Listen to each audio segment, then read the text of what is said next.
Olá, boa noite, espero que estejam bem. Sejam todos muito bem-vindos.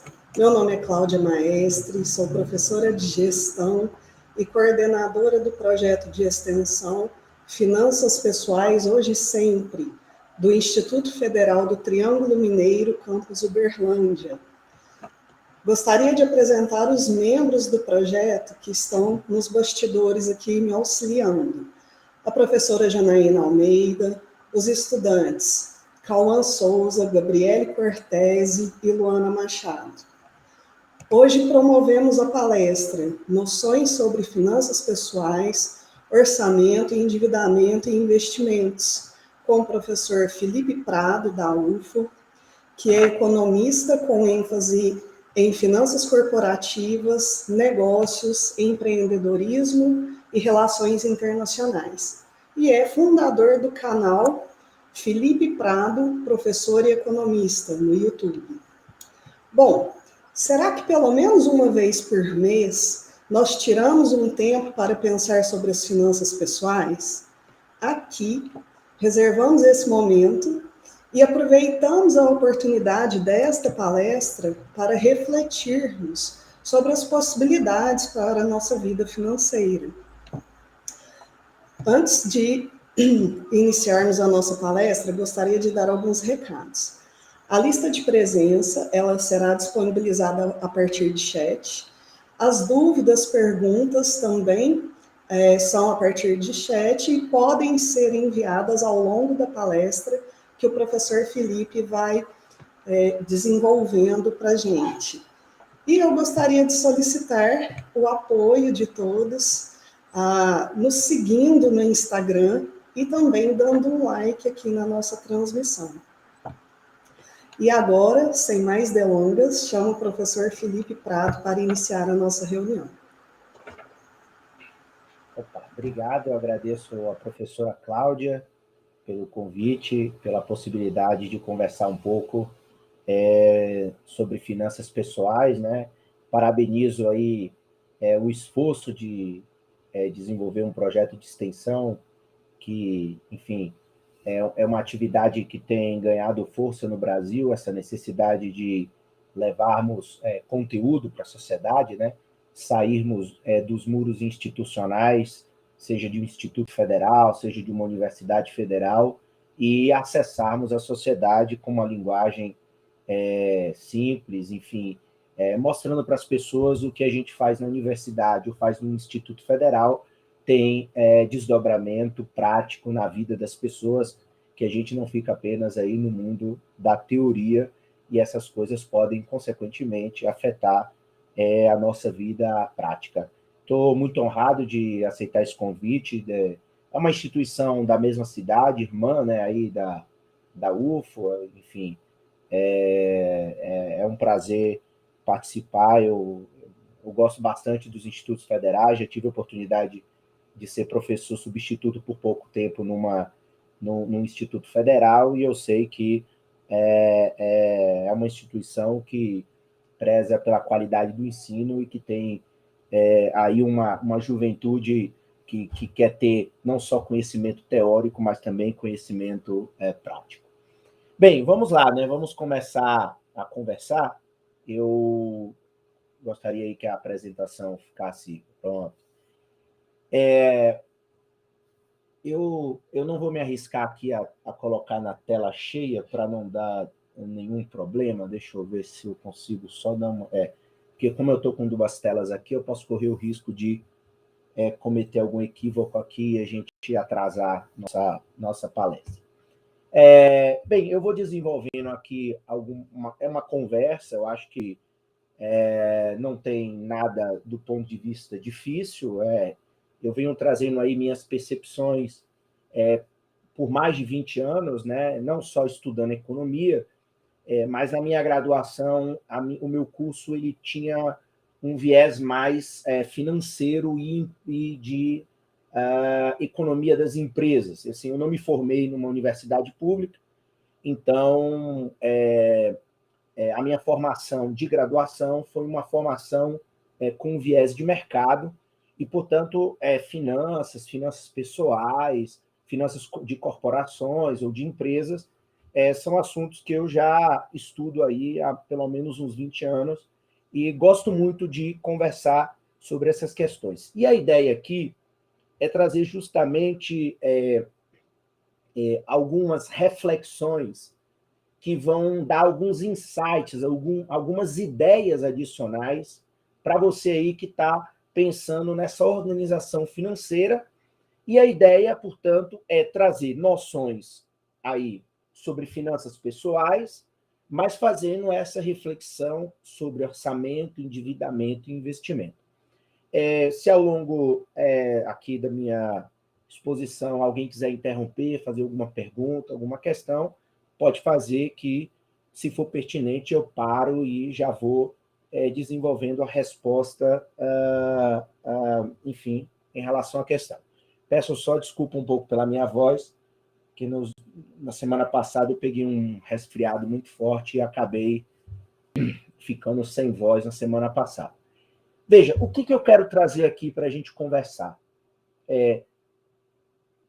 Aqui eu não vou trazer nada que seja o que você lê num livro de finanças, o que você vai desenvolver numa planilha, mas a minha ideia é trazer algo ou coisas que eu percebo no mundo das finanças pessoais e que muitas vezes a gente não encontra literatura, não encontra um livro, não encontra um texto que aborde essa perspectiva da maneira que eu quero trazer aqui. Por isso que eu estou colocando como insight simples, que vocês podem anotar, para depois vocês mesmos refletirem para vocês essas questões que eu trouxe aqui, no sentido de que, portanto, eu uso aí essa frase do José Américo de Almeida, que é o seguinte: ver bem não é ver tudo, mas é ver o que os outros não veem. Qual é a ideia? É a gente ver coisas em relação às finanças pessoais, seja do orçamento, do endividamento e do investimento, que sejam insights que nos façam refletir se, de fato, o que a gente ouve muito na internet, e a internet hoje, o Instagram, o YouTube, eles estão inundados de conteúdo, e estão inundados de um conteúdo bom, mas também tem muito conteúdo que, quando eu assisto, eu vejo, eu reflito, eu fico muito preocupada sobre a perspectiva que esse conteúdo apresenta, principalmente para os jovens. Porque alguns, por exemplo, dão a entender que parece que finanças pessoais ou é uma coisa muito rigorosa, que agora você vai ficar refém de uma lógica de enriquecimento, de que todo mundo vai ficar rico e que simplesmente basta você ter uma decisão que vai muito no sentido da maioria e que assim dará certo, ou você tem a situação em que a gente tem conteúdos que eles não são, de fato, assim tão, digamos assim, transparentes no que eles mostram sobre finanças pessoais, sobre o papel de um orçamento, de um endividamento e sobre, principalmente no campo dos investimentos, a gente tem um problema muito grande. Portanto, a minha ideia aqui é a gente apresentar 7 reflexões que eu faço de coisas que você não vai... eu não consigo encontrar esse tipo de reflexão em leituras de maneira tão clara, ou que às vezes não te contam. Então, às vezes eu fico muito bravo assim, com certos conteúdos na internet, porque dá a entender que ou você tem que ter um controle, ou suas finanças pessoais vai te transformar num escravo dela mesma, como se agora eu não pudesse ganhar o meu dinheiro e fazer aquilo que me dá prazer, ou a ideia de que basta você seguir uma receita de bolo e o que eu falei, você atingirá o sucesso econômico, financeiro e vai ficar rico, como se aquilo ali fosse estalando os dedos, você alcança essa questão. E aí eu vou mostrar por que essas minhas 7 reflexões com o objetivo de dar esses insights. Então, acho legal vocês anotarem, porque são ideias. Assim, eu não vou aqui, eu pensei muito nessa palestra, eu pensei que não faria sentido eu apresentar algo que vocês podem encontrar em livros. Então, os livros aí, né, a literatura, a própria internet já está cheia de conteúdo. Vamos lá. A primeira coisa que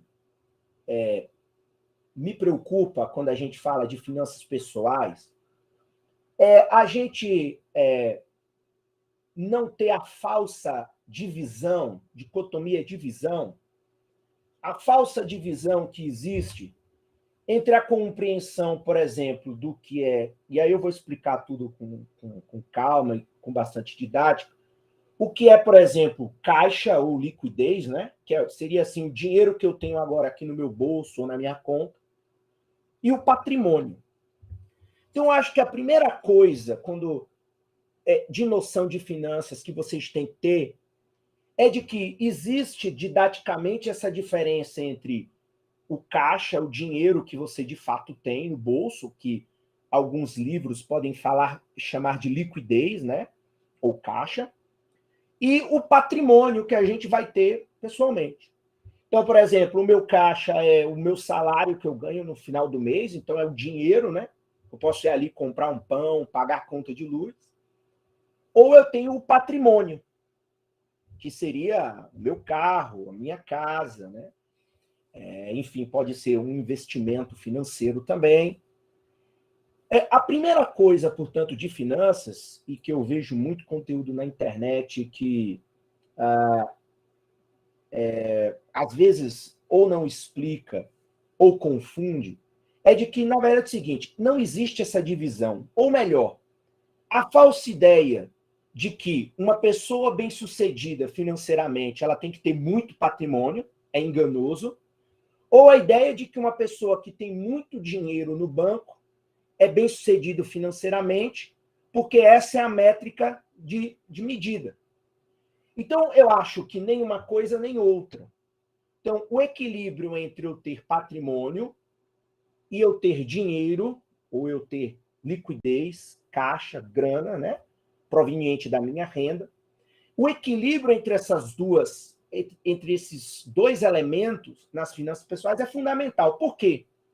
Porque aí a gente pode dar vários exemplos práticos da vida. Então, por exemplo, você pode ter desde um jogador de futebol que ganha milhões jogando, portanto, ele tem liquidez, ele tem renda, mas como ele veio da pobreza, ele não tem patrimônio.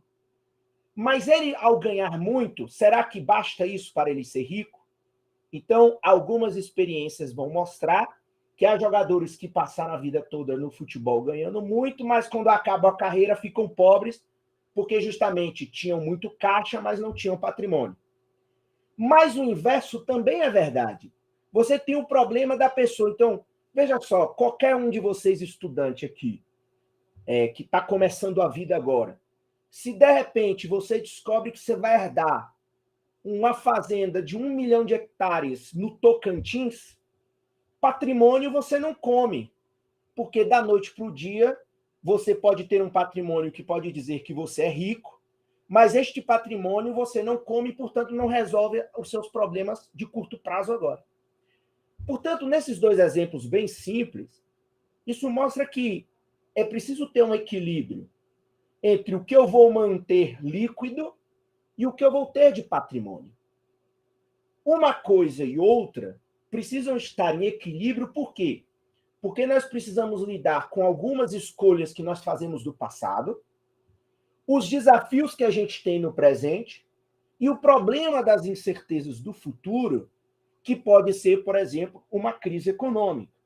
E aí eu vou mostrar qual é essa diferença. Então, essa é uma questão. Qual é a primeira noção de finanças pessoais que eu queria deixar aqui para vocês refletirem mais, né?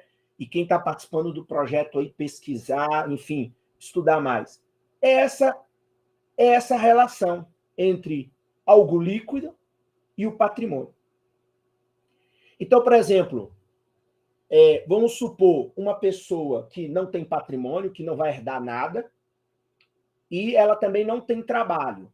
Então, ela não tem nem liquidez nem patrimônio. Quando você começa a trabalhar, você vai ter caixa. Você vai poder agora pagar um aluguel, pagar energia, pagar água, pagar comida e etc. Mas você não tem patrimônio. Ao longo do tempo, o caixa que é proveniente da sua renda é que vai formando o seu patrimônio. Isso estou partindo de uma hipótese de alguém que não recebe nada. Porque muitas vezes, e aí eu volto a alguns exemplos que a gente tem que tomar cuidado, principalmente na internet, é que às vezes surge gente do nada, diz assim, eu tive sucesso e agora estou milionário. Mas como assim a pessoa está do nada milionária, se para eu conseguir ter patrimônio, eu preciso ter caixa ao longo da vida, parte do meu dinheiro que eu ganho eu invisto em patrimônio, vou consumir para manter a minha vida no curto e no médio prazo e, consequentemente, não tem como da noite para o dia eu aparecer milionário ou cheio de patrimônio. Essa é a primeira questão que responde, em parte, por que é tão difícil no Brasil ou no mundo, qualquer lugar do mundo está difícil, você sair do zero e ter, digamos assim, alguma coisa. É desafiante, porque você tem que fazer essa combinação. E aí o que eu estou botando aqui é um equilíbrio, ou seja, eu tenho que equilibrar entre a minha vida agora e o patrimônio que eu preciso construir, que é o que dá, digamos assim, solidez, principalmente em momentos de crescimento econômico. Não sei se está claro, se alguém já queria apresentar alguma dúvida, mas essa é a primeira questão que eu trago para vocês refletirem cada vez mais dentro dessas questões ligadas às finanças pessoais. E esse é um problema que, por exemplo, empresas também têm. Quando a gente vai falar de finanças das empresas ou das corporações, elas também têm esse desafio entre o que elas imobilizam e o que elas mantêm líquido. O que elas mantêm em caixa ou o que elas vão investir em formato ou em patrimônio que teria baixa liquidez. Então, essa é a primeira questão que eu queria apresentar como uma reflexão que eu não vejo muito em leituras de finanças pessoais. Que, na verdade, essa discussão é uma discussão que você encontra mais em manuais de empresas. Mas eu acho que cada vez mais é uma discussão que a gente traz também para a nossa vida pessoal, como os exemplos que eu falei. E aí a gente pode ver, a gente vê pessoas que herdam, por exemplo, patrimônios grandiosos, mas o patrimônio se deteriora porque a pessoa não tem caixa para manter o patrimônio ou viver do patrimônio. Ou o patrimônio tem problema de gerar renda. Ou você vê gente que ganha muito, como a gente pode usar também outro exemplo, que é o exemplo da Mega Sena, né? Quantas pessoas ganharam na loteria? Então, aparentemente, elas tinham sucesso de caixa, só que parte não foi convertendo, o dinheiro sumiu e a pessoa voltou à pobreza. Então, por quê? Porque a liquidez não gerou renda e o patrimônio não foi formado e também não gerou renda. Então, essa falsa dicotomia, essa diferença, que não é uma diferença prática, mas é apenas aqui no campo da explicação, a gente tem que combinar nas nossas vidas. O que é que eu vou manter líquido e o que é que eu vou manter imobilizado num patrimônio, ok? Então, essa seria um primeiro detalhe que eu adicionaria aí.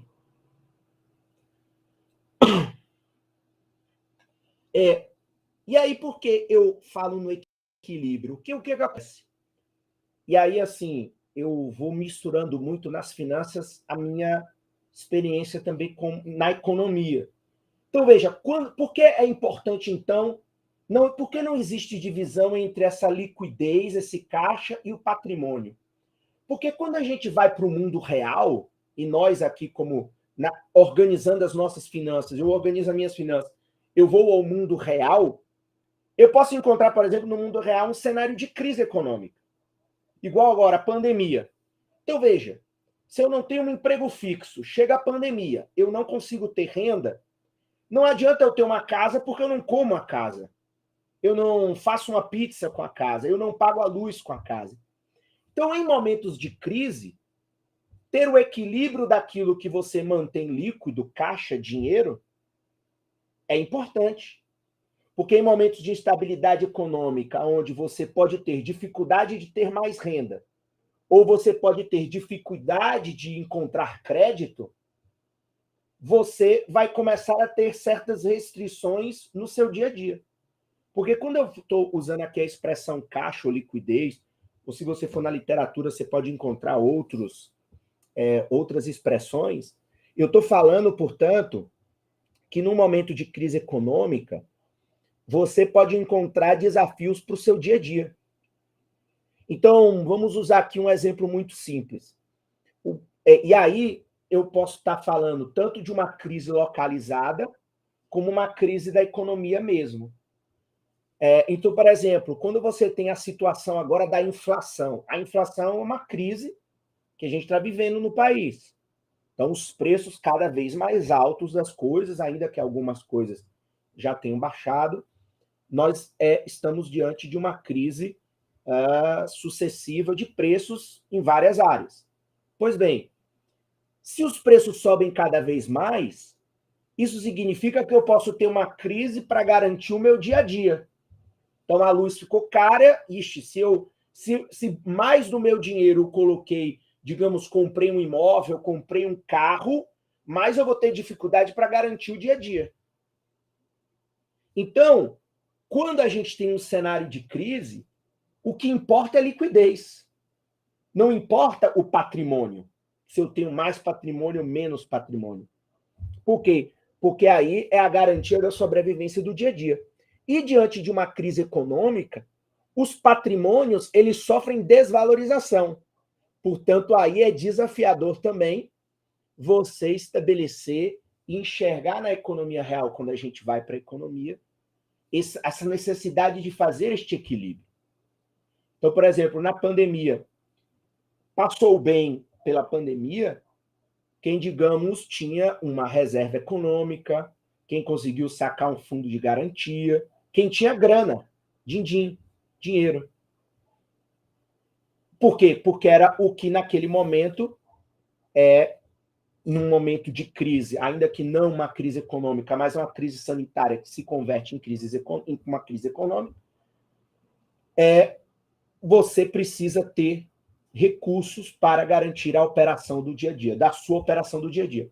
Esse desafio é igual para as empresas também. É igual para as empresas também. Então, por exemplo, as empresas foram fechadas por exemplo, imagina lá o setor de eventos. Passou 2 anos fechado. Quem conseguiu sobreviver é quem tinha uma reserva financeira, é quem tinha mais liquidez que sobreviveu. Não adiantava você chegar lá, por exemplo, uma pessoa que tinha 10 casas de show pelo Brasil, mas ele não tinha liquidez. Ele ou ia vender o patrimônio dele por menos, portanto, o patrimônio dele no momento de crise é desvalorizado, porque o que manda, mais uma vez, é o caixa, a liquidez, e, consequentemente, não adianta você ter uma quantidade patrimonial grande no momento de crise, porque o que vale no momento de crise, mais uma vez, no momento em que você tem desvalorização patrimonial, você tem restrição financeira das instituições, onde você pode ter problema de obter renda na crise, um desemprego, enfim, alguma coisa pode acontecer, consequentemente, você tem que primar pelo equilíbrio do seu caixa. E isso a gente vê de maneira muito prática nos últimos anos aí, e talvez nos próximos anos, por conta aí de desafios que se avizinham na economia brasileira. Enfim, essa é uma reflexão também adicional sobre essa questão. Eu não sei, enfim, vamos continuando aqui e a gente vai avançando nessas questões. Então, na crise, o que importa é a liquidez. Mas veja, o patrimônio ele é mais importante quando a gente vive, sim, um crescimento. Então, aí tem o outro lado. Por isso que eu estou aqui, mais uma vez, defendendo a necessidade do equilíbrio. Então, eu preciso ter um nível de patrimônio pessoal razoável, mas preciso ter algum grau de liquidez razoável. Por quê? Porque quando eu tenho um processo de crescimento econômico, a economia está avançando, o patrimônio ele é mais importante. Por quê? Porque no crescimento econômico, o patrimônio, que na verdade é o estoque do que eu guardo, ele vai se valorizando. A liquidez do sistema financeiro aumenta. Então você consegue ganhar com seus bens, consegue ganhar com seus ativos patrimoniais. Então, o que eu quero dizer, juntando aí esses três pontos que eu já coloquei? Quero dizer o seguinte: você começou sem nada, começou a trabalhar amanhã, terminou a sua formação, está trabalhando. Se você ganha 5, você tem que encontrar um equilíbrio entre aquilo que você vai transformar em patrimônio e aquilo que você vai utilizar para o seu dia a dia e aquilo que você vai guardar para ter liquidez. Então, eu preciso separar de maneira equilibrada, aqui não é metade, eu estou falando de maneira equilibrada, porque justamente eu tenho que encontrar aquele ponto em que, no momento de crise, eu possa ter liquidez, mas no momento de crescimento econômico, o meu patrimônio possa se valorizar. E aí, o meu patrimônio se valorizando, eu posso, juntamente com a minha renda, retroalimentar as minhas finanças pessoais. Por exemplo, obtendo mais renda com o meu ativo patrimonial.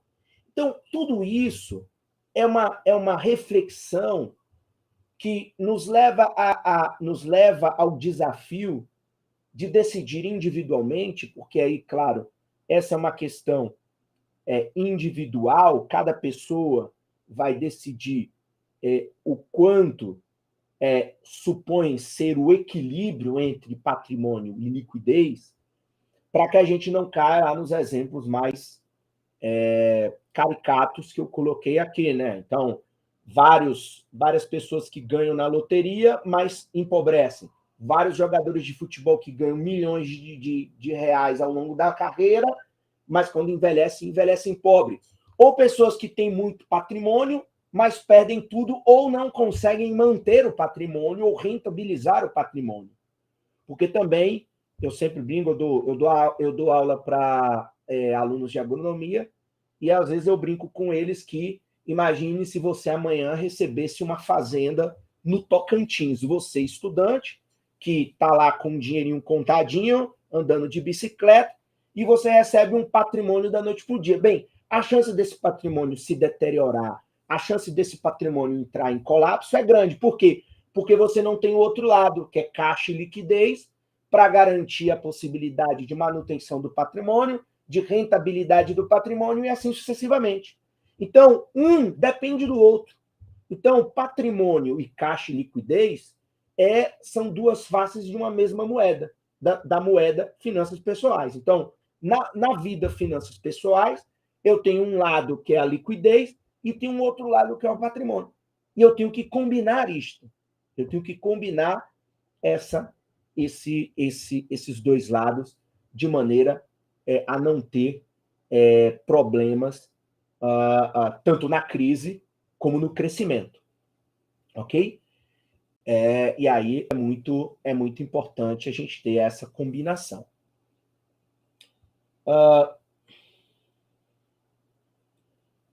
A quarta coisa fundamental então, se eu tenho nas minhas finanças um lado que é liquidez, o outro que é patrimônio, eu tenho que montar o meu orçamento financeiro a serviço dos meus interesses. Por isso que uma coisa que, por exemplo, me incomoda às vezes quando eu vejo muito material na internet, por exemplo, a ideia de que todo mundo tem que ser milionário ou tem que atingir 1 milhão, mas qual o sentido disso? Como se... E aí eu sempre lembro de um filme, quando alguém fala isso para mim, que assim, a gente vê muito, né, principalmente esses primos não sei o quê, primo rico, primo aquilo, a ideia de que o que vale é você juntar cada vez mais. Eu tenho que ter 1 milhão. Ok. Só que esse não é o objetivo de todo mundo. E aí eu falei do filme, porque às vezes eu lembro de um filme que um ator fala assim, minha meta é juntar 1 milhão. O outro diz, a minha meta é gastar 1 milhão. Então, assim, depende do interesse da pessoa. E entre esse equilíbrio de caixa e patrimônio, você vai montar o seu orçamento. E o seu orçamento, ele vai estar a serviço do meu interesse pessoal.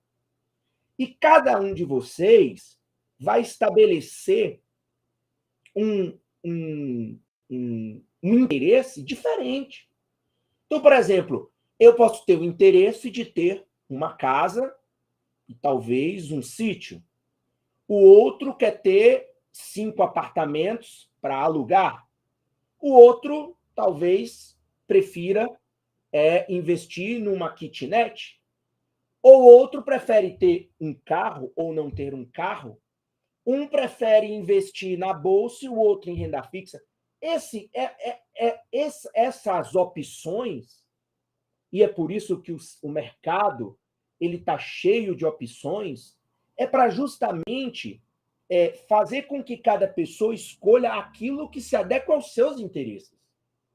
Então, cada um tem um orçamento financeiro pessoal, personalizado, e aí, qual é o insight, a ideia que eu estou transmitindo para vocês pensarem? Independente dos meus interesses, eu preciso combinar um pouco de patrimônio e um pouco de liquidez, olhando essa mesma moeda nessas duas faces, e vou ajustando o meu orçamento financeiro, então, a minha receita, as minhas despesas, de acordo com os meus interesses, para justamente encontrar esse equilíbrio que eu justifico ou que eu acho, digamos assim, mais eficiente para os meus interesses. Por quê? Porque a ideia de que todo mundo vai atingir o mesmo ponto de sucesso, que é como a gente às vezes abre esses canais de finanças, e todos estão dando a ideia de que todo mundo vai ser milionário, ou que vai investir na ação X e todo mundo vai ganhar 10% de valorização, isso é uma ilusão. Isso não é verdade e leva muita gente à frustração. Por quê? Porque talvez não seja o seu interesse aquilo ali, ou talvez aquela meta mágica, ela não se adeque à sua renda ou às suas próprias despesas. Porque, claro, cada pessoa tem um nível de renda, tem uma constituição familiar, e etc. E, consequentemente, as coisas são diferentes. Acho que alguém colocou aqui uma dúvida que eu já estou vendo aqui. Para investir na educação superior das filhas, um pai vendeu parte do patrimônio que tinha como terrenos, a fim de pagar as mensalidades da graduação, moradia e alimentação, médico e dentista. É válido? Então, para você ver, a pergunta saindo desses manuais e dessas ideias muito, digamos assim, sonhadoras de finanças. Então, veja, o interesse do pai era formar as filhas. Se ele vende um terreno e paga lá a graduação, porque aí, olha como às vezes a gente se equivoca no Brasil. Às vezes as pessoas defendem tanto a educação, mas quando as pessoas leem esse tipo de pergunta, elas vão dizer que isso é um absurdo. O cara vendeu um patrimônio para pagar a graduação, mas pagar uma educação é investimento. Educação não é gasto. Claro que vai ter moradia e alimentação, e formou. Era o objetivo dele. E aí eu vou chegar lá daqui a pouco na parte dos investimentos, e eu vou chegar muito a essa reflexão perfeita que a Eva colocou aí. Então, assim, é uma decisão. Ele tinha uma necessidade de curto prazo de pagar uma mensalidade, pagar moradia, pagar alimentação, pegou um patrimônio que ele obteve com um determinado objetivo para pagar esse outro investimento. Isso é válido. Então, eu não considero, nem como economista, nem como uma pessoa que estuda finanças, um caso desse um fracasso. Era o interesse da pessoa. É a mesma coisa da pessoa, entendeu? Então, assim, é por isso que a gente tem que ter esse equilíbrio, porque é uma outra coisa que eu acho que assim, não se cobrem muito, que eu vejo muitos jovens se cobrando, ou muitos colegas, é assim, juntar dinheiro, formar este patrimônio tem que ter um objetivo, igual, eu tenho um objetivo de ter uma casa, só quero ter uma casa. Alcancei esse objetivo, eu não preciso ter mais patrimônio, mas essa é uma opinião minha. Tem uma pessoa que quer ter 3 apartamentos para alugar, ou como a colega colocou aí, eu posso querer comprar 3 apartamentos, porque em vez de eu dar educação, eu vou dar um apartamento para as minhas filhas, ou eu vou alugar para ter um complemento na minha aposentadoria. Então, a pessoa tem que adequar, ou seja, as finanças pessoais elas têm que ser adequadas ao seu interesse. E o orçamento, a sua renda e as despesas têm que servir aos seus interesses, e não nós estarmos a serviço de uma lógica financeira que não me interessa. Então, é mais ou menos aquela brincadeira. Muitos sonham em juntar 1 milhão. Outros podem sonhar em gastar 1 milhão. Então, veja, tem 2 lados da mesma discussão. Então, se a pessoa aí conseguiu formar a filha que virou médica e a outra que virou dentista, o plano dele teve sucesso. O orçamento dele foi um sucesso. E essa é a ideia. A ideia, e essa é uma coisa que eu acho que vocês não vão encontrar em nenhum livro escrito, falado assim ou escrito assim, e nem conversar. Eu tenho alguns colegas da universidade, aqui mesmo de Uberlândia, que se transformaram em consultores financeiros, e me assusta o fato de que, se você for conversar com eles ou for fazer uma consultoria, não esteja no seu orçamento uma construção a partir dos seus desejos. Então, é claro que a gente tem que se imitar. Eu ganho 3 mil. É claro que você não pode ter um interesse e um sonho de comprar um helicóptero.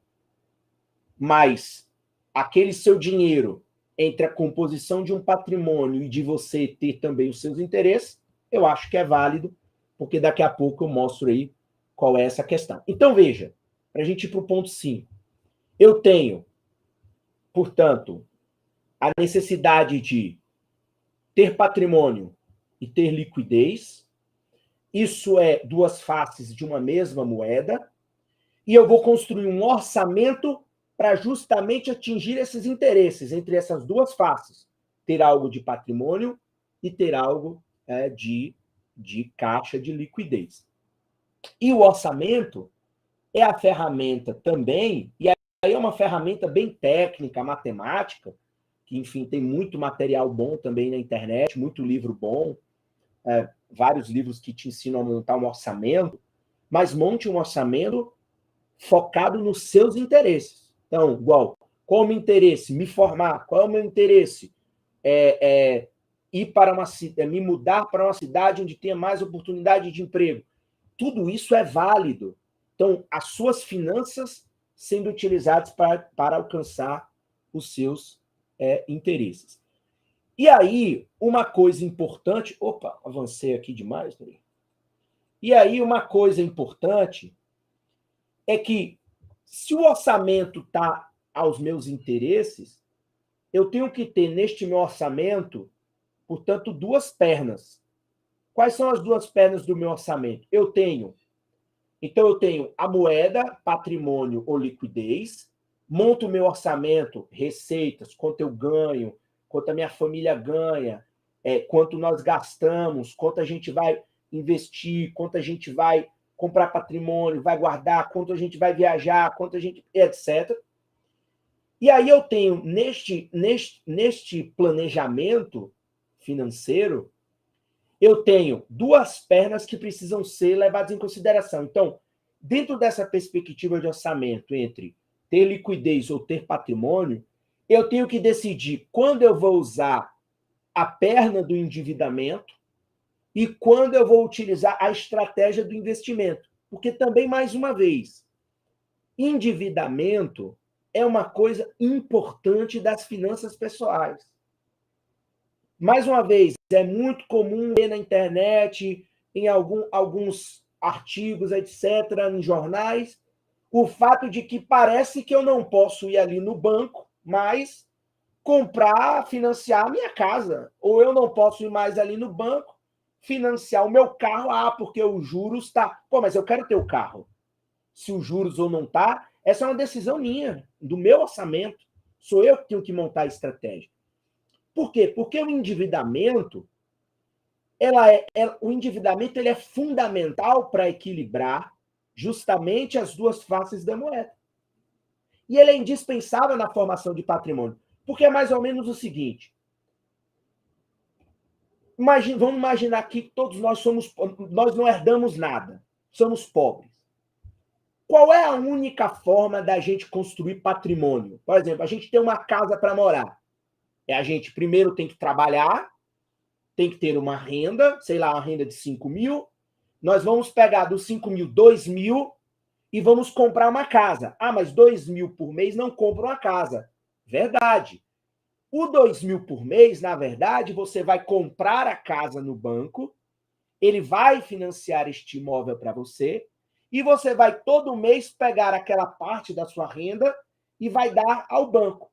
O que seria isso? Seria o estoque. Você está fazendo um estoque de capital. Então, depois de X anos, você que não tinha nada, zero, pobre, não tinha nenhuma bicicleta, você ao trabalhar por, digamos, 10 anos, você agora tem uma casa de 100 mil. Essa casa de 100 mil, que é um patrimônio, na forma dela, é um estoque de capital, é um estoque de dinheiro. As empresas também fazem a mesma coisa. E por que nós estamos falando que endividamento é uma peça fundamental? Porque nem sempre, no mundo real, vale a pena a gente usar o nosso dinheiro para fazer determinados investimentos que podem representar risco à nossa própria liquidez. Percebe? Então, por isso que a gente tem que combinar entre aquilo que eu tenho que ter para viver hoje, para viver mês que vem, para viver no outro mês e no outro mês, mas tem aquilo que eu tenho que recorrer ao sistema financeiro, porque quando eu compro uma casa financiada, quem corre o risco do investimento, quem corre o risco é o banco, não sou eu. E isso é a coisa mais normal do mundo. Qualquer país civilizado do mundo, as pessoas recorrem a financiamentos de imóvel, de carros, de bens que você levaria muito tempo juntando e, consequentemente, não vale a pena você comprar, não vale a pena você comprar, enfim, à vista. O menor risco é o risco do endividamento. Agora, quando eu tenho as duas faces da moeda, liquidez, o dia a dia e o patrimônio, o endividamento ele vale muito a pena quando a gente investe em patrimônio. O problema é quando a gente se endivida para justamente pagar o dia a dia, que é o que está acontecendo no Brasil. Então, imagina, você tem... Isso está acontecendo com uma das famílias. Igual, você tem uma casa. Você não vai vender a sua casa agora numa situação econômica que não é favorável. Pois bem, mas comida está caro. Aí a pessoa pega e ela usa o cartão de crédito para se endividar para comprar comida. Portanto, para o dia a dia. Aí é um problema. Este é um problema. Por quê? Porque ir no banco, recorrer a financiamentos para comprar coisas que não vão formar um patrimônio, porque o patrimônio, se lembra lá, no crescimento econômico ele se valoriza e, portanto, você pode ter um ganho no final das contas. O consumo não, consumiu, acabou. Consumiu, acabou. Por isso que uma das polêmicas interessantes para estudar, etc., não sei se vocês têm que fazer TCC ao final do curso, enfim, uma coisa legal é discutir, por exemplo, veículo. Porque você pode ter, quando você compra um carro, ele é um patrimônio, mas também ele não é, porque ele desgasta, portanto, ele é igual você comprar uma pizza, comeu, acabou. Então, o carro acaba, o carro se desgasta, você investe 50 e depois ele vale 10. Mas também, agora, como a gente está vendo a economia numa outra circunstância, quem tinha um carro de 10 anos atrás, o carro está mais caro do que há 10 anos atrás, quando a pessoa comprou. Então, ele agora tem um conceito de patrimônio, ele está se valorizando porque, enfim, o cenário permite isso. Então, essa é uma questão que a gente tem que organizar de maneira adequada, ou seja, a questão entre você se endividar para fazer patrimônio, ok, porque isso ao longo do tempo vai ser positivo, e o perigo de você se endividar para fazer aquele lado da moeda que é o lado do caixa e da liquidez. Aí é um perigo. E aí, veja, no Brasil, nós temos várias criações por conta das nossas peculiaridades da nossa economia, como, por exemplo, eu já tive oportunidade de morar em outros países e, assim, ninguém compra na Europa ou nos Estados Unidos uma geladeira em 12 parcelas. Mas no Brasil a gente compra. Por quê? Porque uma geladeira é um bem de consumo. Enfim, é uma coisa de curto prazo. Ninguém acumula geladeira por 10 anos. Mas aqui a gente tem essas criações. A gente compra roupa em 12 vezes, e que é um endividamento caro e que, portanto, polui esse conceito de que endividamento é bom. É bom. Endividamento é bom para coisas boas, como, por exemplo, formação de patrimônio. Isso é importante e isso vale a pena.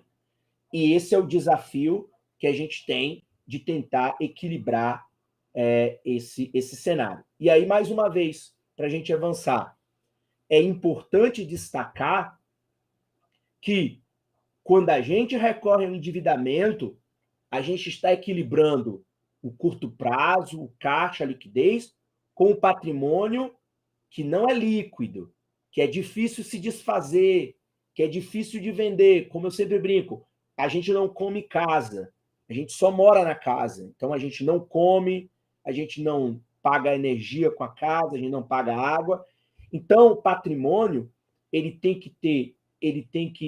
você tem que ter um equilíbrio entre ele e a liquidez, e o endividamento possibilita isso. Como eu quero ter parte do meu dinheiro na minha mão, eu recorro ao endividamento. E aí eu fiz só uma pesquisazinha e coloquei aqui para vocês verem, porque alguém pode estar se perguntando, mas tudo que eu já li, já vi, tudo que eu escuto, não, o melhor é fugir do endividamento. Não, o endividamento não é tão bom. Então, eu fui no Banco Mundial e peguei esse gráficozinho aqui no Banco Mundial. O que significa esse gráfico? Ele significa o seguinte, deixa eu ver aqui. Ele significa o crédito doméstico do setor privado, um percentual do PIB da economia. Então, por exemplo, os Estados Unidos têm um crédito doméstico, ou seja, dinheiro disponível para as pessoas utilizarem para montar uma empresa, para comprar uma casa, para comprar um carro, para fazer patrimônio a partir do endividamento de mais de 200% do PIB. Enquanto o Brasil tem 60%. Então, mais uma vez, muita gente gosta de utilizar em finanças pessoais o exemplo dos americanos. Porque nos Estados Unidos todo mundo investe na bolsa. Mas todo mundo também é endividado. Por quê? Porque essas duas pernas entre ser endividado e ter investimento. E aí o investimento representa 200% do PIB. Isso significa que lá todo mundo usa crédito para tudo. Ou melhor, usa crédito para a formação de patrimônio. Ninguém usa lá crédito para comprar uma roupa na Riachuelo ou na C&A. Lá as pessoas usam para comprar uma lancha, para comprar um carro, para comprar uma casa, a famosa hipoteca. Quando você vê China e Chile, só aqui 2 exemplos, né?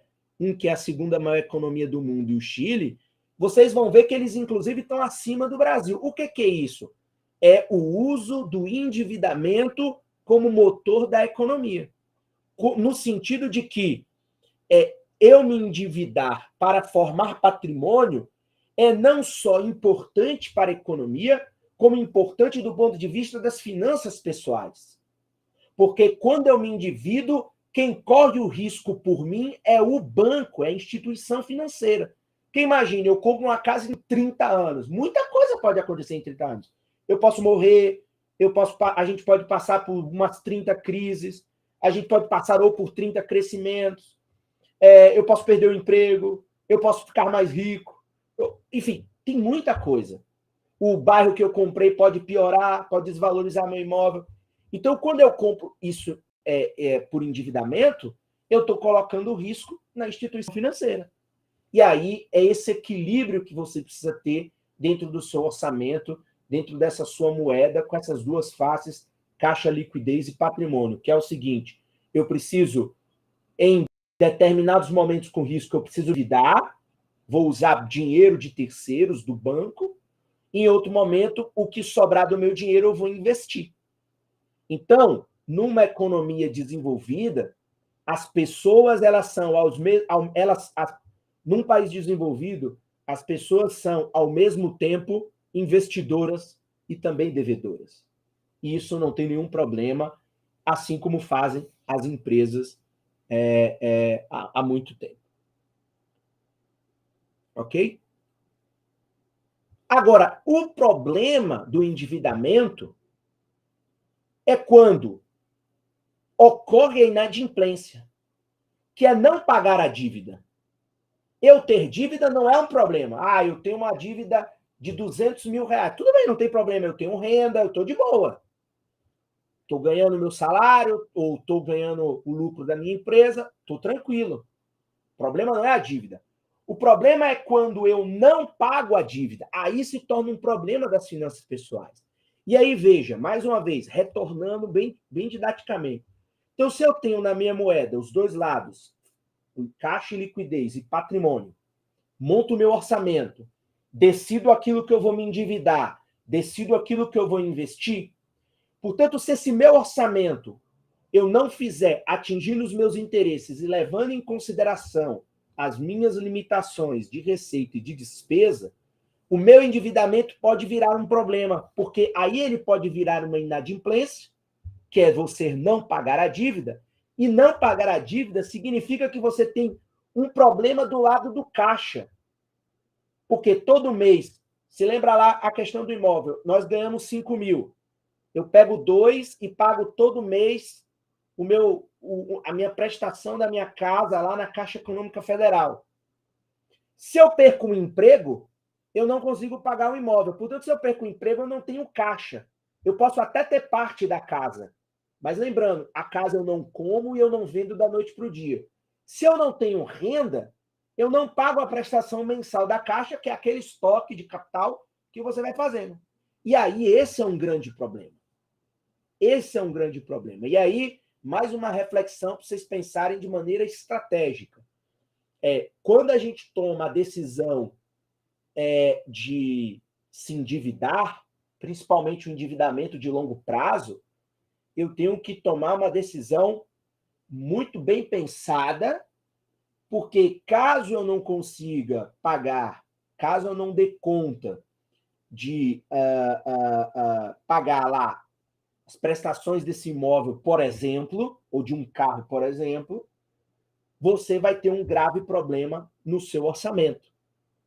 E aí, o não pagamento dessa dívida é um reflexo claro da falta de liquidez que você tem. E aí, o endividamento, ele tem outros desdobramentos sobre as finanças. Por exemplo, se o endividamento ele for muito grande, portanto, o endividamento, mesmo o endividamento com viés patrimonial ou sem viés patrimonial, o endividamento, à medida que ele vai cada vez ficando maior, você começa a ter um sufocamento do caixa e depois do patrimônio, porque uma hora o patrimônio, digamos, ele pode ser comprometido por conta da inadimplência. Então, esse é o problema. Então, o problema não é se endividar, o problema é não pagar. Percebe? Então, se eu quero comprar um carro, uma geladeira, ok. E agora eu tenho que pagar. Se vai ser 2 geladeiras ou 3 geladeiras, ou se a casa eu vou levar 30 anos para pagar, não tem problema. O problema é que você tem que honrar o compromisso. E esse é um desafio hoje, e utilizando até o slogan aí, esse é um desafio hoje e sempre.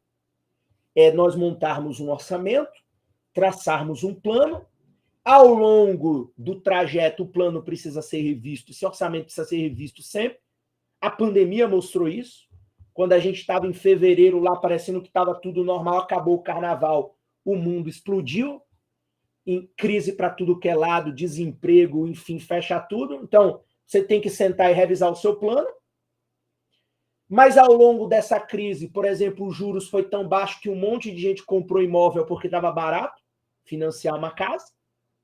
E aí você precisa rever por quê? Porque o risco da inadimplência é o que pode ser um problema chave das finanças pessoais. E aí, E aí agora, independentemente do interesse que a gente tenha, a inadimplência, ela é o sinônimo, sim, do fracasso das finanças pessoais. O sinônimo de sucesso, eu advogo que não existe. Talvez, como eu falei, talvez eu queira gastar 1 milhão e outra pessoa juntar 1 milhão. Mas as minhas contas estão em dia. O problema é a inadimplência. A inadimplência é, sim, o sinônimo de fracasso da gestão das finanças pessoais. Então, esse é um problema grave. E aí, só para vocês terem ideia, ó, duas capas não, uma capa de jornal e um pôster do Instagram de 2 jornais das 2 cidades principais onde tem o Instituto Federal do Triângulo Mineiro. Veja só, Uberlândia, cerca de 44% da população de Uberlândia está negativada, e Uberaba, quase 40% da população de Uberaba está com o nome sujo no Serasa. Aí nós estamos falando que essa sociedade, alguma coisa está de errado. Então, nós estamos falando que entre Uberaba e Uberlândia, que juntando as 2 cidades deve dar quase 1 milhão de habitantes, nós estamos falando aí que uns 300 mil pessoas, pelo menos, 300 a 400 mil, estão com o nome sujo. Portanto, elas estão inadimplentes. E aí, veja, se você ler as reportagens, boa parte elas estão inadimplentes pelo curto prazo.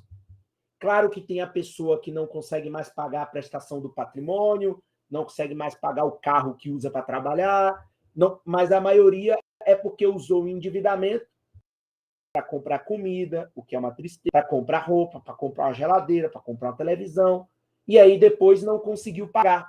Mais uma vez, o problema não é ter dívida, o problema é não pagar a dívida. E aí, quando a dívida começa a ganhar uma dimensão muito grande, aí se torna, inclusive, um problema que a gente chama na economia um problema macroeconômico de endividamento. Estima-se que no Brasil você tem aí 60 milhões de pessoas inadimplentes, portanto, que têm dívidas e não pagaram. Então, esse é um ponto-chave. Não tem problema nós termos dívida, mas desde que nós possamos honrar o compromisso da dívida. Se a gente não honra, a gente tem aqui esse cenário crítico nessas 2 cidades em que nos cercam aqui. Então, nós temos a situação, 3/9, esse jornal, e esse post aqui do jornal de Uberaba também eu acho que é do final do mês de agosto. Então, isso é preocupante. Isso é preocupante. Então, quando eu chego a um ponto de 44% da população está negativada, o que isso significa? Primeiro, significa que o orçamento que essas pessoas montaram deu errado, fracassou. Segundo, a decisão de endividamento foi de que lado da moeda? Consumo, curto prazo ou patrimônio? E aí, consequentemente, você tem outros problemas, claro que aí não é das finanças pessoais, mas, digamos, você tem um problema econômico. Então, assim, o desemprego está muito grande, as pessoas não conseguem, ou as pessoas não estão conseguindo honrar os seus compromissos, porque a energia está cara, a gasolina está cara, a comida está cara, está tudo caro. Essa é uma questão que precisa ser estudada. E aí, claro, em última instância, se você tem um orçamento seu que implodiu, porque explodiu aí, implodiu e explodiu, o que acontece? Você precisa rever de novo as finanças. Então, essa é mais uma ideia que, enquanto eu não estiver inadimplente, ou não estiver caminhando para a inadimplência, eu estou tendo sucesso financeiro. Se eu estou conseguindo realizar os meus interesses e não estou inadimplente, eu tenho sucesso. Agora, se eu começo a enxergar que as minhas finanças estão caminhando para um endividamento muito grande, e esse endividamento vai daqui a pouco virar uma inadimplência, aí eu preciso revisar o meu orçamento, revisar os meus interesses, revisar a minha receita, as despesas, para ver o que você pode fazer para não entrar nessa situação. E o último, é a segunda perna que eu falei, investimento, é outra peça-chave das finanças pessoais. Então, veja, quando você tem um orçamento,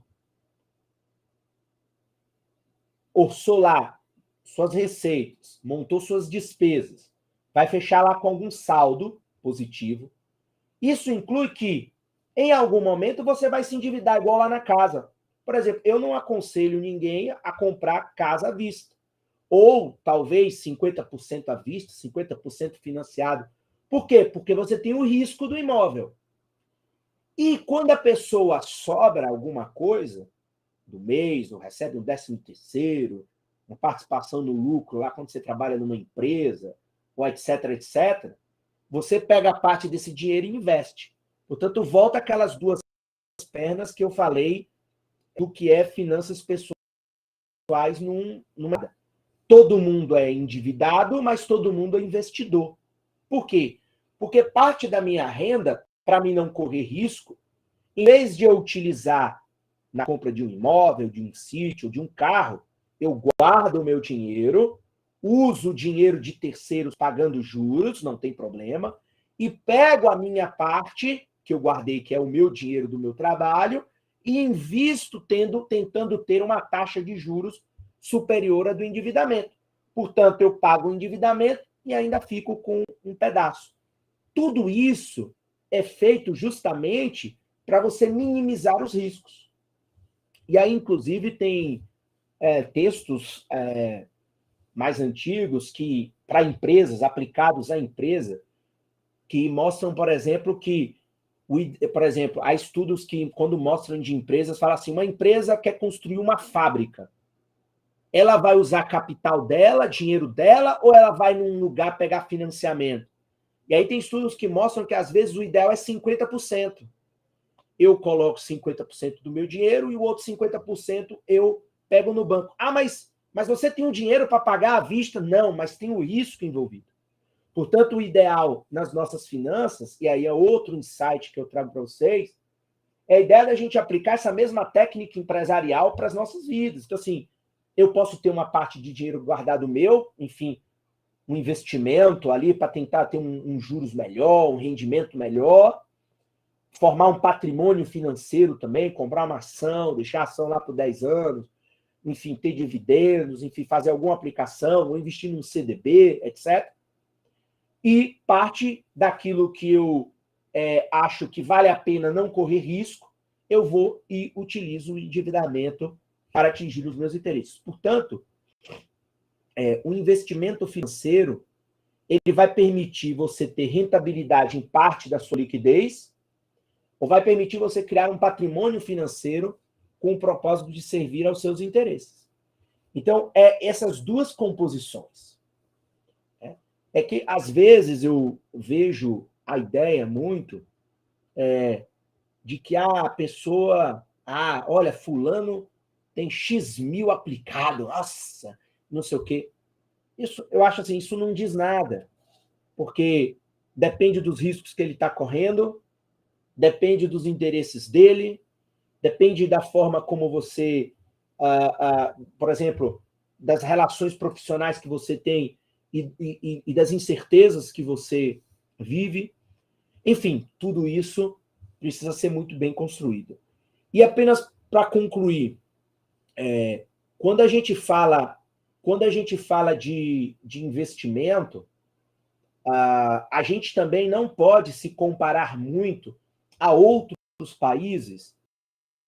Outro dia um aluno, alguém me falou que leio uma reportagem que acho que nos Estados Unidos 60% da população investe em ação. Ok, eles lá investem em ação porque eles têm uma característica da sociedade, eles têm juros muito baixos da dívida pública, eles não têm...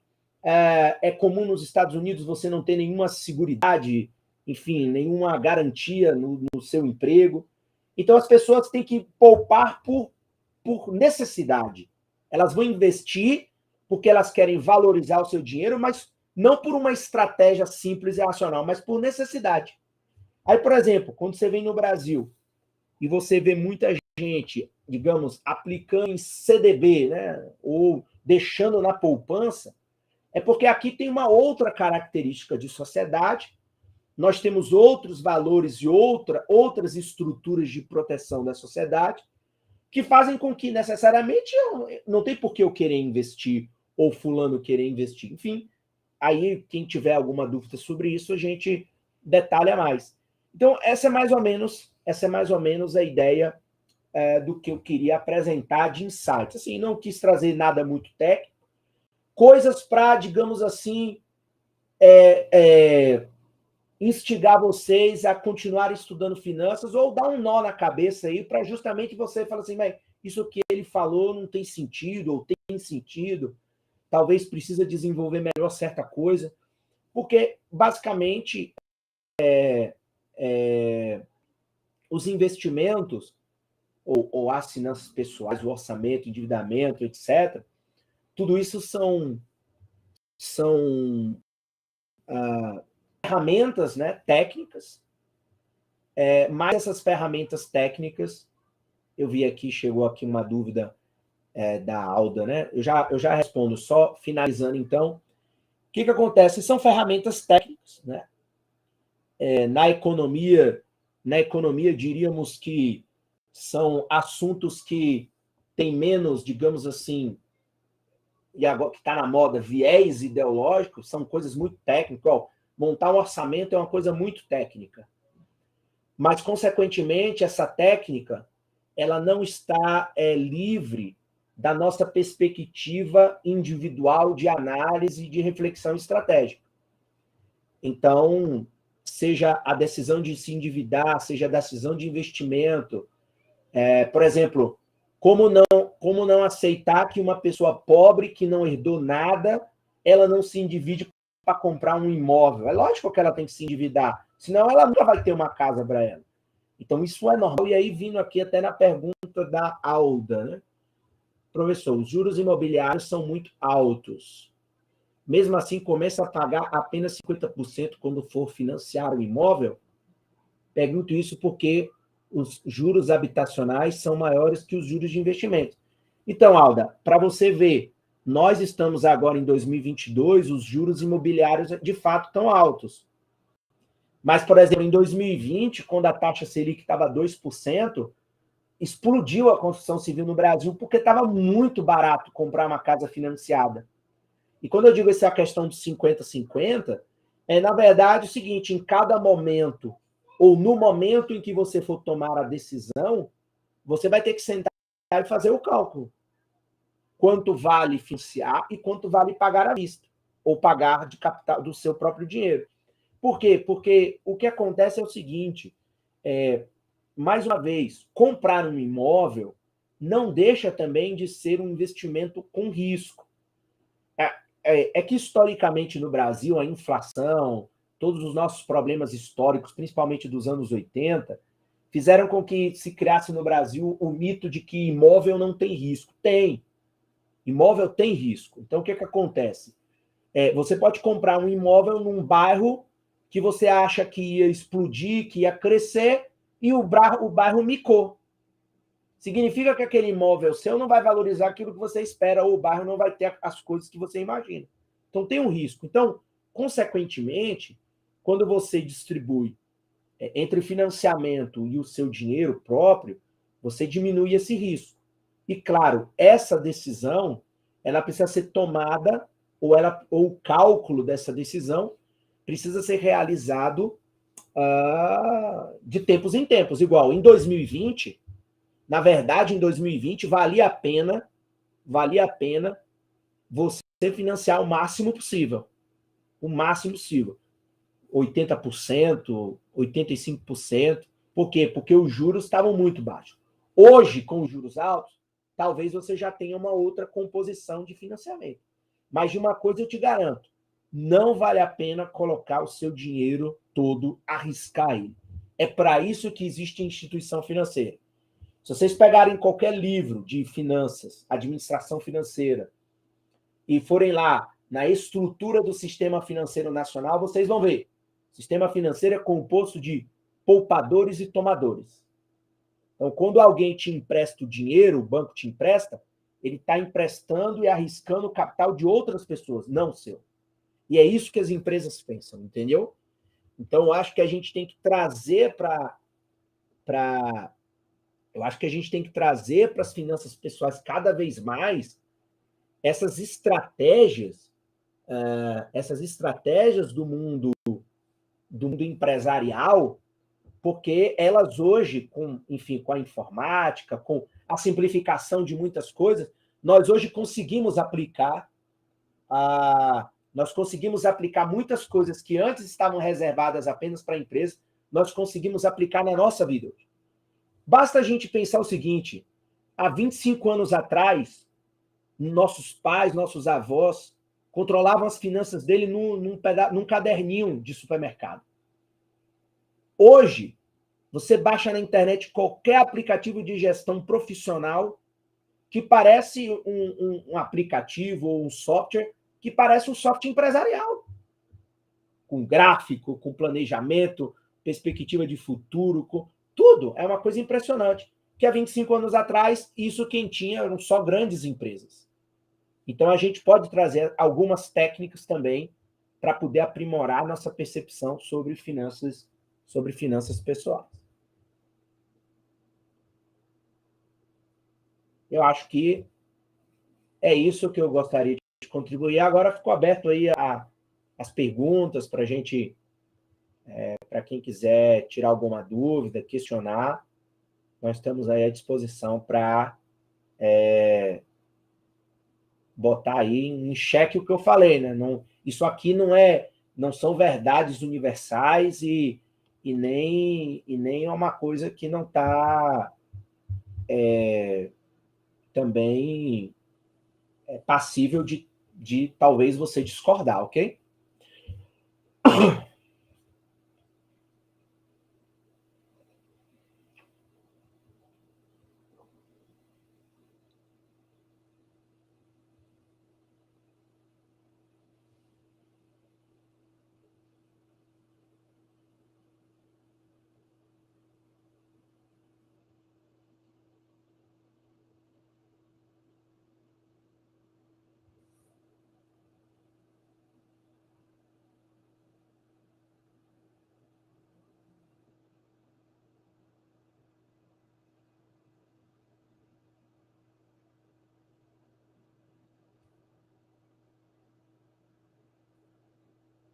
Quem quiser fazer alguma pergunta, alguma questão, nós estamos aí à disposição.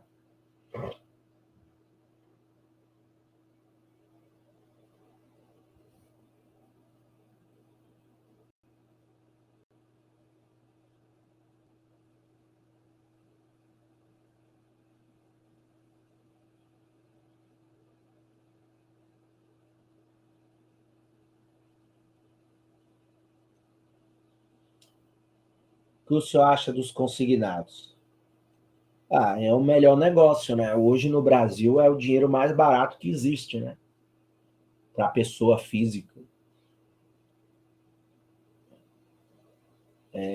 Não tem nenhuma modalidade. Na verdade,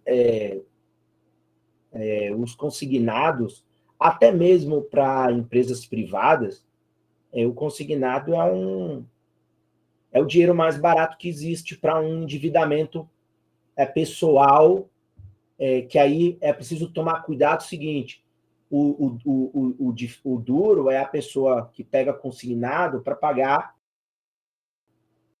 despesas cotidianas. Aquilo ali nunca vai acabar. Uma coisa, você recorre ao dinheiro mais barato que existe hoje, tanto para servidores públicos como para servidores privados, trabalhadores privados. Várias empresas grandes têm essas modalidades de financiamento. E aí você pegar para um evento específico, um propósito, seja de formação de patrimônio, ou seja também de consumo. Então, hoje é o mais barato. Não, eu desconheço uma outra modalidade de financiamento pessoal que seja tão barato quanto. Aí a Alda tinha perguntado, inclusive, por exemplo, o financiamento, habitacional, ele tem um juros mais baixo ainda que o consignado. Então, assim, ainda que pareça que estão altos, os financiamentos que têm menor risco, que tem uma garantia de um imóvel, ou o consignado que recolhe, né, o empréstimo, que recolhe o empréstimo na fonte, ele é o mais barato porque ele não tem risco para a instituição financeira. Né? Então, assim, eu não vejo problema. E até porque a Maria que perguntou, Lúcia, até porque, Maria, há uma própria proteção legal que até deixa com que a pessoa ela possa até ser imprudente, porque assim, como você só consegue, e no imobiliário também, como você só consegue comprometer 30% da sua renda, você não pode ir muito mais que aquilo ali, né? O perigo seria, e até durante a pandemia apareceu que eles, em algumas modalidades, queriam aumentar esses percentuais, aí seria um perigo se fosse limitado, porque aí sim, uma pessoa que se endivida, fica inadimplente, recolhe sempre ao consignado, começa a correr o risco de, em um determinado momento, comprometer o pagamento quase que todo, entendeu? E aí, isso, por sinal, acho que acontece com o pessoal do INSS. Os aposentados no Brasil, eles são muito assediados por conta dessa linha de crédito. Né? A Janaína perguntou, muito pertinente sua fala, quanto às escolhas serem pessoais, sem uma receita geral. Janaína, porque o que acontece? Uma coisa que me incomoda muito quando eu vejo alguns, principalmente na internet, livros, eu acho que assim, quem escreve um livro tem muito mais cuidado em apresentar determinada análise. Mas a internet está muito cheia, existem muitas ideias que dão a entender de que parece que eu só vou me sentir feliz e satisfeito profissionalmente se eu tiver 500 mil no banco. Nossa, aí sim eu tenho sucesso. Isso é o símbolo do sucesso, das minhas boas escolhas. Eu acho que não é por aí, entendeu? Eu acho que não é por aí. Como eu brinquei do filme lá, tem um filme que um quer juntar 1 milhão e outro quer gastar 1 milhão. Então, se dentro do seu orçamento, dentro da sua estratégia, a sua disponibilidade é de você atingir outros objetivos do que simplesmente uma receita de bolo, como se a pessoa estivesse fazendo lá um bolo de chocolate em série, né, em grande quantidade, eu acho que essa é a questão. Até porque cada um tem objetivos diferentes, como a outra colega colocou, né? Por exemplo, eu acho que se você junta para você, digamos, fazer um intercâmbio, vocês que são estudantes, eu acho que vale muito a pena. Você passou ali e juntou, mas você vai gastar 40 mil no intercâmbio, não importa. O que importa é que aquilo ali é um investimento. Ou se a pessoa decide comprar um carro, né? Se condena muito. Não, mas a pessoa está cansada de andar de ônibus, quem mora em grande cidade, meu Deus do céu. A pessoa quer comprar um carro. Então, assim, a decisão o que eu quis botar aqui de reflexão é, se você faz tudo o que você quer, mas dentro de uma responsabilidade do seu orçamento e da perspectiva de que você não vai se transformar num inadimplente, eu acho que qualquer escolha que você monta, que você planeja, é válida. É válida.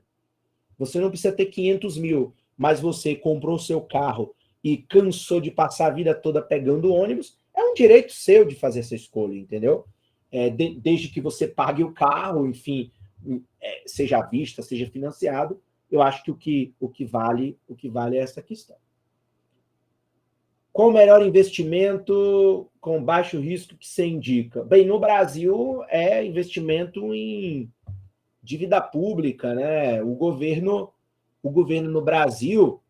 Então, esse é um detalhe, né? Ainda mais que a gente está em época de eleição.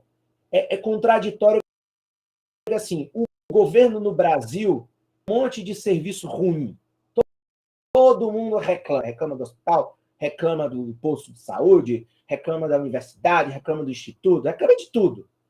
Só que o governo brasileiro é o que paga a melhor remuneração de investimento com baixo risco no Brasil, que é sem investir em dívida pública, que é o melhor. Então, hoje, para você ter ideia, nós estamos com quase 14% de juros Selic. Isso significa que hoje as pessoas estão ganhando quase 1%. A pessoa está ganhando quase 1% por mês, aplicando o seu dinheiro num título da dívida pública. Então, e as pessoas não se dão conta. Então, assim, o governo, em vez de investir num serviço público, ele está tendo que pagar a rolagem da dívida e as pessoas que compram seus títulos no mercado. É o melhor. Me lembro que no meu tempo de graduação, um cálculo que eu fazia de brincadeira era assim, quando começou aquele Big Brother, o prêmio era R$1 milhão. E na época que eu comecei a estudar economia, R$1 milhão rendia 15 mil por mês. A pessoa com R$1 milhão parava de trabalhar.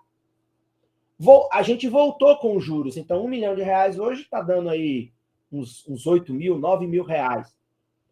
Então, e quem que está pagando isso? O governo brasileiro, por meio da taxa Selic e dos seus títulos de dívida pública.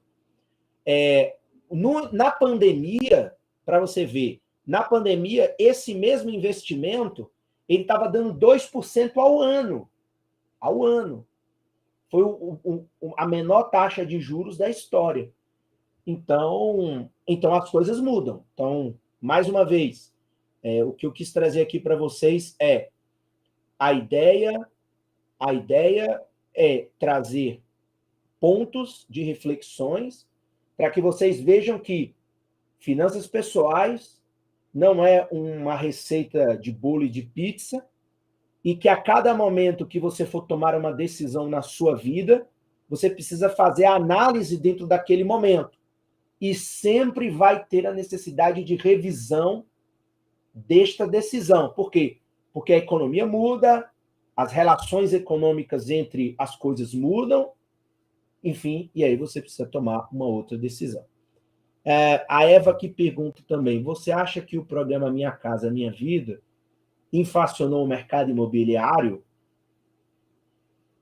O valor do subsídio concedido ao comprador tornou-se irrisório diante do aumento dos preços do imóvel. Mas depende, você está falando... É porque, assim, é que vocês são jovens, né, ainda. Eu imagino aqui que a faixa dos alunos é o quê? Enfim, vocês são muito novos. Quando a Minha Casa Minha Vida começou lá, no começo, lá em 2008, 2009, inflacionou porque você construiu um monte de casa e você fez com que muitas pessoas saíssem do aluguel. Se você estiver falando de hoje, claro que, imagina, se no seu bairro tem 5 mil casas e do nada você constrói mais 5 mil casas, a tendência é de você ter um consumo maior de materiais de construção e aí, consequentemente, você eleva o preço de construção das novas casas e eleva o preço também das casas antigas. Então, você tinha 5 mil, você colocou mais 5 mil, e aí, consequentemente, você, ao construir essas 5 mil, você eleva o preço dos materiais de construção no primeiro momento, por isso que o valor do subsídio concedido ao comprador ele vai ficando irrisório, porque o imóvel, você não constrói mais um apartamento com 150 mil, você agora precisa de 250, e, consequentemente, você vai aumentar o estoque de imóveis naquela região. E aí tem um outro lado, veja como é a decisão. Você decidiu comprar um imóvel, aí você foi, comprou, valorizou, ficou mais caro, ok. Você agora tem a sua casa própria. Mas quando você tinha 5 mil casas, você tinha uma circunstância, por exemplo, de aluguel. Agora, com 10 mil casas, há uma tendência do aluguel cair.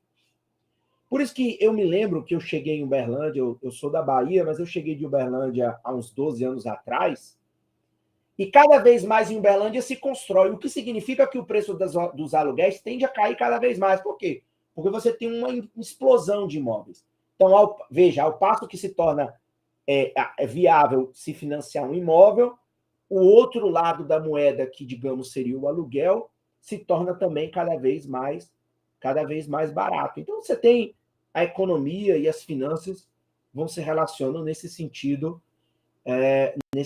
Mas, se você, por exemplo, estiver falando da inflação do mercado imobiliário na pandemia, foi justamente porque o financiamento ficou mais barato. Então, todo mundo assim, explodiu a construção. Durante a pandemia, quando a gente achou que a gente ia ficar em casa, muita gente da construção não parou durante a pandemia porque ganhou muito dinheiro construindo imóveis. E aí, o preço da tinta ficou caro, o preço do cimento ficou caro, tudo ficou caro porque um monte de gente estava construindo. Mas estava construindo não por causa do programa, estava construindo por causa dos juros cada vez mais baixos que a gente tinha naquela situação. Compensa amortizar prestações imobiliárias na Caixa ou pagar normalmente? Depende de qual é o deságio, né? Depende, o professor Matheus aqui, depende do deságio, professor Matheus, porque se for um contrato antigo, com juros baixos, talvez não valha a pena, né? Porque assim, ó, o que acontece? Vamos supor que você tem uma prestação lá de R$1.000. Se você for lá fazer o deságio dessa prestação, você, sei lá, vai pagar R$500. O problema é que tem que se avaliar o quanto você conseguiria de juros aplicando esses R$500 hoje com juros muito altos. E aí, consequentemente, não vale a pena você quitar se os juros da sua prestação for baixo. Eu não sei se eu me fiz entender. Então, depende dos juros que você tem. Vou fazer aqui uma reflexão ao contrário. Por exemplo, a pessoa comprou em 2019 um carro com juros de 2%. Juros de 2% ao mês. Quando chegou a pandemia, os juros caíram. O que é que eu poderia fazer? Eu ia lá, pagava, fazia a amortização da minha dívida com desconto e depois refinanciava o carro mais barato, com juros mais baratos. Então, esse seria o inverso dessa operação. Então, depende. Então, assim, quando os juros na frente for mais baixo, eu renegocio. Quando os juros na frente for mais alto, eu não renegocio. Eu pago normalmente e aplico o meu dinheiro para ter os juros no meu dinheiro. Então, depende dos juros futuro e dos juros da operação antiga para você aprender. Professor, quais livros e sites você indica para quem quer aprofundar os estudos sobre investimentos pessoais? Olha, eu tenho aqui, deixa eu só sair aqui da... eu tenho livros aqui um pouco, assim, eu tenho livros, assim, digamos assim, mais... você tem tantos livros que você pode pegar de investimentos pessoais, assim, livros mais práticos. Hoje tem muita literatura boa. Qualquer livro desse que você recorrer aí, né, vale a pena, que te explique questões técnicas, né? Vale a pena. Antigamente tinha umas coleções legais do jornal Valor Econômico, que eu gosto muito, eu até recomprei porque eu perdi uns livros numa chuva. Então, assim, qualquer livro que você pegar, até livro desses alguns desses YouTubers mais famosos, me parece, às vezes, eu estava lendo de alguns, me parece, às vezes, que o livro é melhor que o conteúdo da internet, porque o livro a pessoa é mais cuidadosa, ela gastou mais tempo refletindo, e hoje na internet, o conteúdo pelo conteúdo, você produz um monte de coisa e fala um monte de besteira, porque tem que monetizar, etc. Então, assim, qualquer livro de investimento pessoal prático, vale a pena você pegar, eu não indicaria nenhum, pode escolher aí, à vontade tem um monte. Agora, tem livros que eles são mais críticos do mundo das questões das finanças, porque eles olham os valores por trás, e aí eles não são mais técnicos.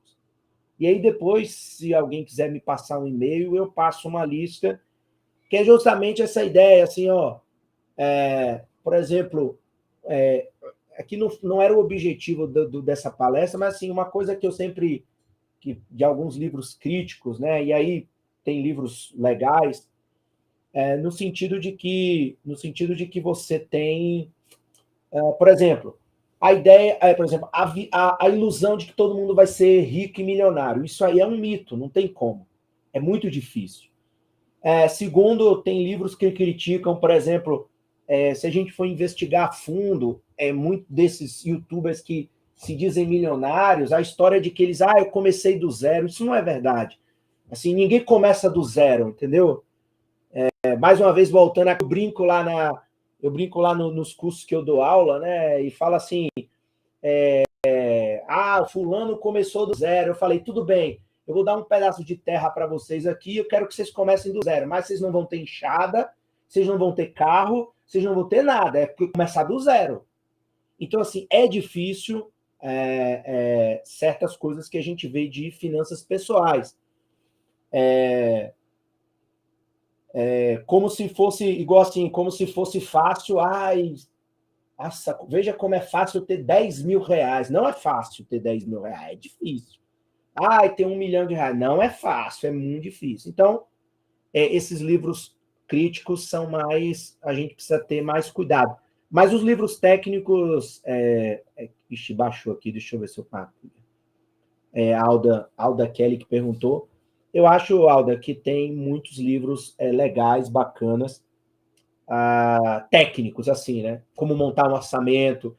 Tem um que é de economia doméstica, que é bem legal, é um livro até antigo, que tinha até um quadro no Fantástico na época, era bem legal, te ensina assim a ver coisas práticas do mundo das finanças, porque o mundo das finanças tem também a realidade da matemática, né? Não tem como correr da matemática, matemática é matemática. Então, 2 mais 2 é 4, não tem como ser 5 nem 3.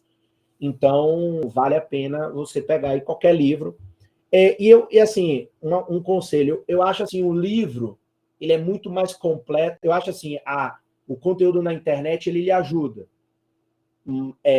lhe dá as ideias, mas o site, ele é interessante, ou o livro, ele é interessante, entendeu?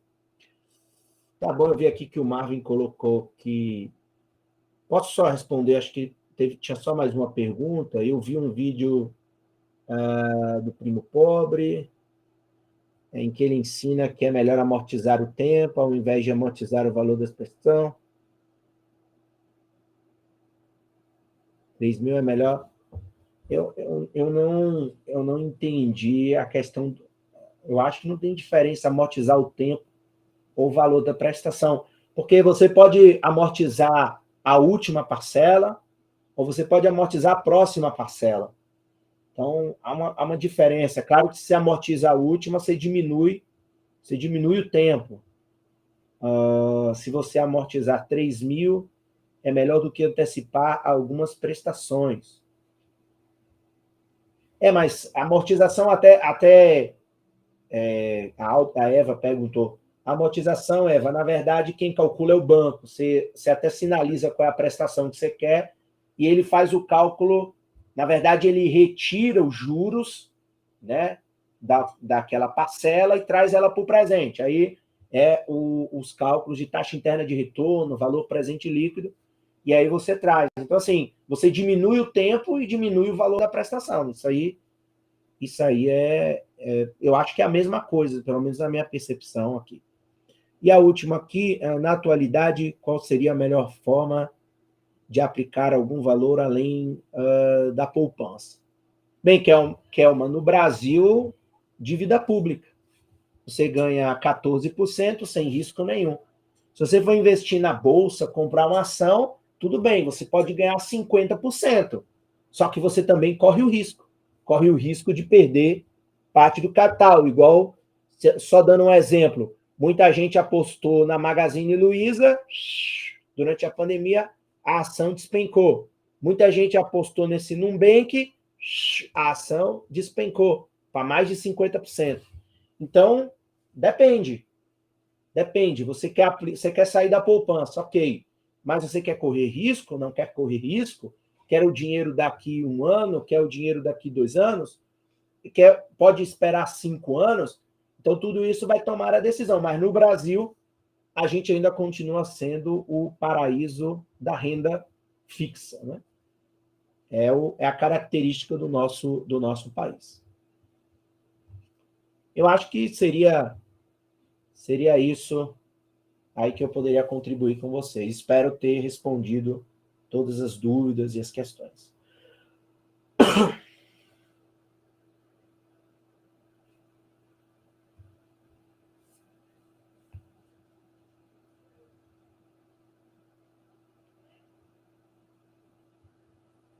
Acho que está desligado o microfone. Olá, eu gostaria de agradecer especialmente ao professor Felipe Prado, que compartilhou conosco essas informações tão preciosas e importantes para as nossas finanças, e a todos os participantes e presentes. Muito obrigada. Aqui nós encerramos a nossa transmissão. A lista de presença, ela está disponível lá, por favor, façam a inscrição na atividade para conseguirem assinar a lista com esse código, tá bom? Então, boa noite a todos, tenham uma ótima semana. Muito obrigada. Obrigado. Tchau, tchau. Boa noite.